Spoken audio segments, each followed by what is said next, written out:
மேஷத்துக்கு நான் பார்க்குறது பார்த்தீங்கன்னா, இந்த டைம் பீரியட் 7:30 சனிங்கிறது நல்ல சனியாக தான் இருக்குது. அதாவது புது இன்வெஸ்ட்மெண்ட்டு நெறைய பேருக்கு வேலை ரொம்ப சூப்பரான வேலையா கிடைக்கும். வேலையாகட்டும், படிப்பாகட்டும் இதெல்லாம் வந்து மேஷத்துக்கு ரொம்ப நல்லாயிருக்குன்னு சொல்லலாம். ஏன்னா குரு வந்து இப்போது ஜூன் மாதத்துக்கு முன்னாடி நிறைய பேருக்கு கையில் அடிபடுறது, டென்ஷன் ஆகிறது, இல்லைன்னா சின்ன சின்ன கவலைகள் இருக்கிறது.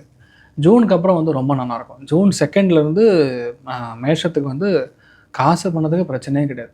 இருக்கிறதுலே கேந்திரங்கள் அப்படின்னு சொல்கிறது 1, 4, 7, 10 இந்த இடங்களில் குரு வந்து உட்காந்துருக்கும்போது, அது சனியுடைய திரிகோணத்தில் மாட்டும்போது ஆட்டோமேட்டிக்காக வீடு அமையும், சொத்துக்கள் அமையும். நிறைய பேர் கவர்மெண்ட் டீச்சர்ஸாக கிடைக்கும்.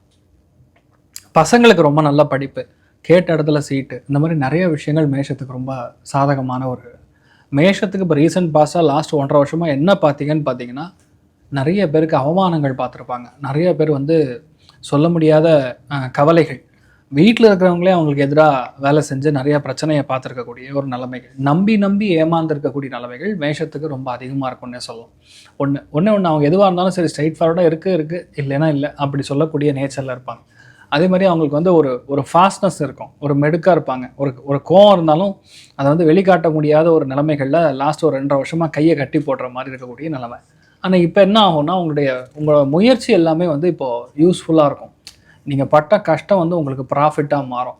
நீங்கள் மிதித்த முள் என்னென்ன இருக்கோ அதெல்லாம் இப்போ உங்களுக்கு அப்படியே மெத்தையாக மாறும். அந்தளவுக்கு ஒரு நல்ல ஒரு டைமிங் வந்து மேஷத்துக்கு ஆரம்பிச்சுட்டு இருக்குன்னு சொல்லலாம்.